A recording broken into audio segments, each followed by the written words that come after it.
શિયાળાની ઋતુ પ્રારંભ થાય ને ઠંડીની એટલે બધાના જ ઘરમાં વસાણા બનવાનું તૈયાર થઈ જાય છે. તો વસાણામાં સૌ પ્રથમ તો સુખડી જ બધા બનાવતા હોય છે, કારણ કે ઝટપટ બની જાય છે. સાથે સાથે સુખડી બધાને પ્રિય હોય છે અને ગુંદરવાળી સુખડી બનાવતા હોય છે. તો આજે ફ્રેન્ડ્સ હું તમારા સાથે શેર કરવાની છું ગુંદરની સુખડી, જે સિક્રેટ ઇન્ગ્રેડિયન્ટ સાથે શેર કરીશ, જેના લીધે વડીલ વર્ગ આસાનીથી આ સુખડીને ખાઈ શકશે, ક્યારે પણ ચવળ નહીં બને. તો ચાલો મિત્રો બનાવવાનું શરૂ કરીએ ગુંદરની સુખડી. ગુંદરની સુખડી બનાવવા માટે મેં અહીં કડાઈયામાં લઈ લીધું છે દેશી ઘી, ગાયનું ઘી લીધું છે. તમારા ઘરમાં જે પણ અવેલેબલ હોય એ તમે ઘી લઈ શકો છો. હવે અહીં મેં ઘી કેટલું લીધું છે એ પણ હું તમને જણાવી દઈશ. તો અહીં મેં અત્યારે અડધા કપ જેટલો તળવા માટે ઘી વાપર્યો છે, અને આગળ કેટલું ઘી લેવાનું છે એ પણ હું તમને આગળ વિડીયોમાં જણાવતી જઈશ. હવે ત્યાર પછી મેં અહીં લઈ લીધો છે બાવળિયો ગુંદર. જી હા ફ્રેન્ડ્સ, તો અહીં આપણે આ ગુંદરને તળીશું ને એટલે ફૂલીને પોતાની સાઈઝથી ડબલ થશે. તો ધીમા તાપ ઉપર જ આપણે તેને તળવાનું છે, નહીંતર તેનો કલર જે છે એ થોડો ડાર્ક થઈ જશે. તો અહીં મેં 1/4 કપ જેટલો લઈ લીધો છે બાવળિયો ગુંદર. તો માપ અહીં હું તમને બધા જ પરફેક્ટ જણાવતી જઈશ, જેથી કરીને તમારી આ જે ગુંદરની સુખડી છે, આ જે વસાણું છે એ એકદમ પરફેક્ટ એવું બને.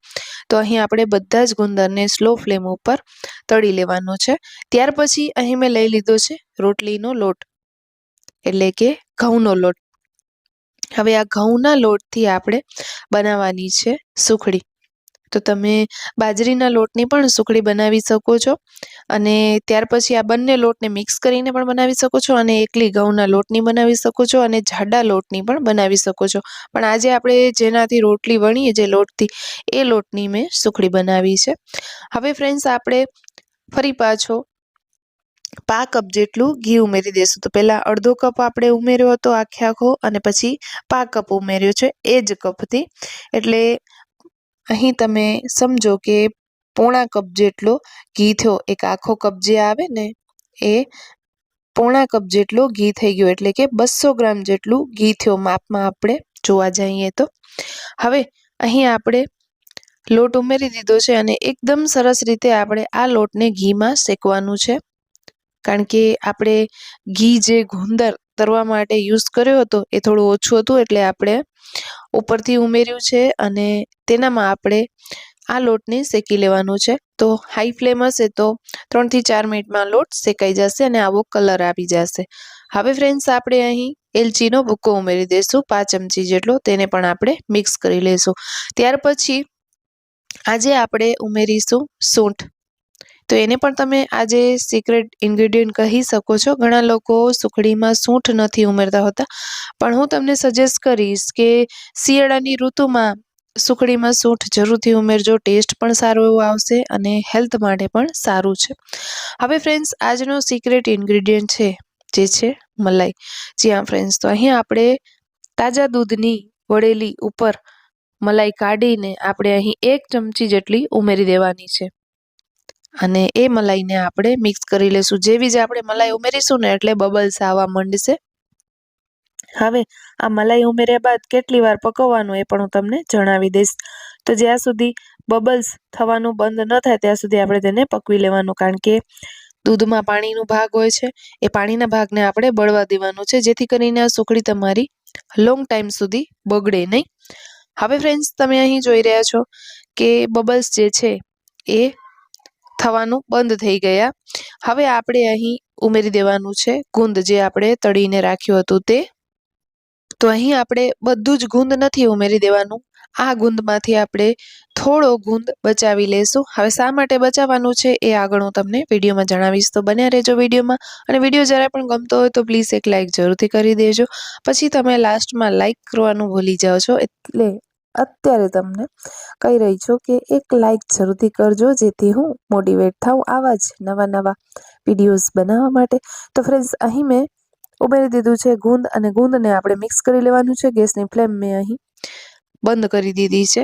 હવે ફ્રેન્ડ્સ આપણે આ કડાયાને નીચે ઉતારી લેવાનું છે, અને થોડું 2 થી 3 મિનિટ તેને ઠંડુ કરવાનું. પછી આપણે અહીં લઈ લેવાનો છે ગોળ. તો મેં અહીં દેશી ગોળ લીધો છે, અને અહીં તમે જોઈ રહ્યા છો કે આજે મેં કટકા કરીને નથી લીધું, કારણ કે જે મેલ્ટેડ ગોળ આવે એ જ મેં ડાયરેક્ટલી લીધું છે, એટલે એ મેં 1 કપ જેટલો લીધો છે. તો જે કપથી લોટ લીધો હતો એ જ કપથી મેં ગોળ લીધો છે, પણ એકદમ ગોળને જે બાઉલ છે એ ભરીને નથી લીધું, થોડું અડધું લીધું છે, મતલબ કે પોણા કપ જેટલું લીધું છે, જેથી કરીને બહુ મીઠાશવાળી આ સુખડી ન થાય.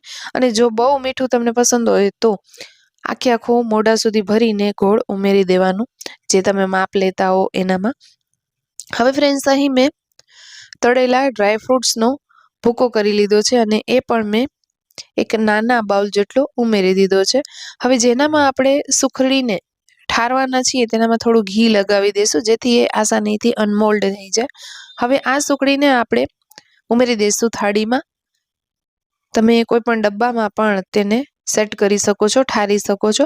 હવે ચમચાની મદદથી આપણે ઇક્વલ કરી લઈશું, બધી જગ્યાએ આપણે ઉપરથી દબાવીને પ્રેસ કરી દઈશું, એથી સુખડી સરસ એવી સેટ થઈ જાય અને સારો એવો તેનો શેપ આવે.